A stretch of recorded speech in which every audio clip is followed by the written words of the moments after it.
প্রিয় BA BSc এবং বিকমের first সেমিস্টারের ছাত্রছাত্রীরা, আজকে আমরা যে বিষয় নিয়ে আলোচনা করব সেটি হচ্ছে তোমাদের যে কম্পালসারি ইংলিশ রয়েছে এইসি পেপার, সেই কম্পালসারি ইংলিশ পেপার থেকে আজকে কিছু গুরুত্বপূর্ণ প্রশ্ন নিয়ে আলোচনা করব। প্রিভিয়াস ভিডিওতে আমি আলোচনা করেছিলাম তোমাদের পোয়েট্রি, দুটো পোয়েট্রি থেকে ইম্পর্ট্যান্ট কোশ্চেনগুলো বলে দিয়েছিলাম।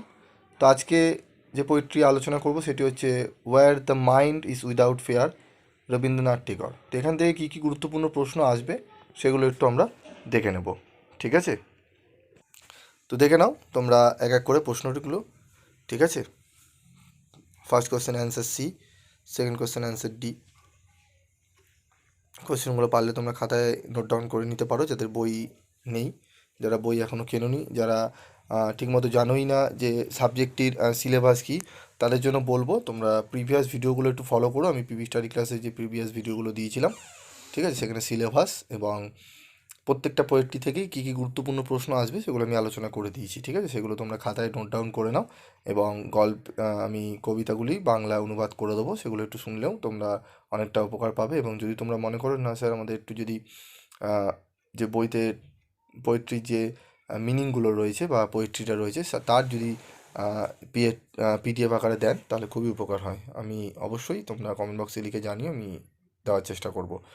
দেখে নাও পরবর্তী প্রশ্ন, ঠিক আছে? কোশ্চেন অ্যান্সারগুলো দেখে নাও, ঠিক আছে?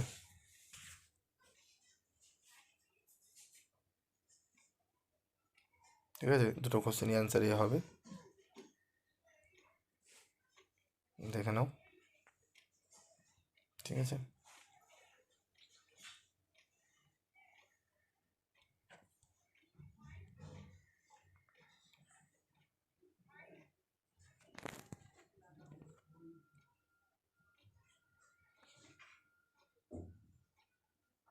Who is my father in the poem god.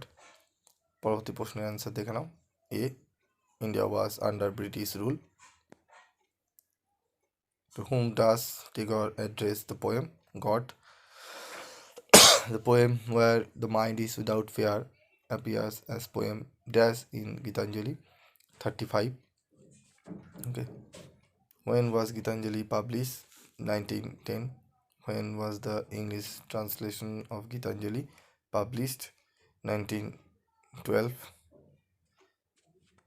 For which work did Tagore win the Nobel Prize in Literature? A. Gitanjali. তো এই প্রশ্নগুলো একটু ভালো করে তোমরা দেখো, এখান থেকেই তোমরা প্রশ্ন কমন পাবে। এই প্রশ্নগুলো খাতায় একটু তোমরা নোট করে রাখো। তোমাদের এমসিকিউ বেস পরীক্ষা হওয়ার সম্ভাবনা রয়েছে, তবে এখনও পর্যন্ত ক্যালকাটা ইউনিভার্সিটি কোনো অফিসিয়ালি নোটিশের মারফতে জানাননি, তাই তোমরা একটু ওয়েট করো।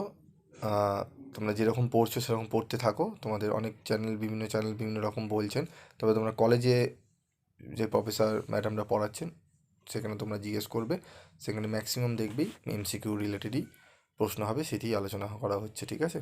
তো বিভিন্ন স্যার ম্যাডামদের অনুমান অনুযায়ী এবং আমাদের অভিজ্ঞতা অনুযায়ী আমরা বলবো এমসিকিউ পেপার হিসাবে তোমরা এখন পড়ো। তবে এমসিকিউ পেপার হিসাবে তোমরা প্র্যাকটিস করো, পোয়েট্রির মানেগুলো তোমরা জানা থাকলে তোমরা বড় প্রশ্ন আসলেও সেখান থেকেও লিখতে পারবে। তবে বড় প্রশ্ন যদি আসে অবশ্যই সেই উত্তরগুলো তোমাদের চেষ্টা করবো করে দেওয়ার, ঠিক আছে?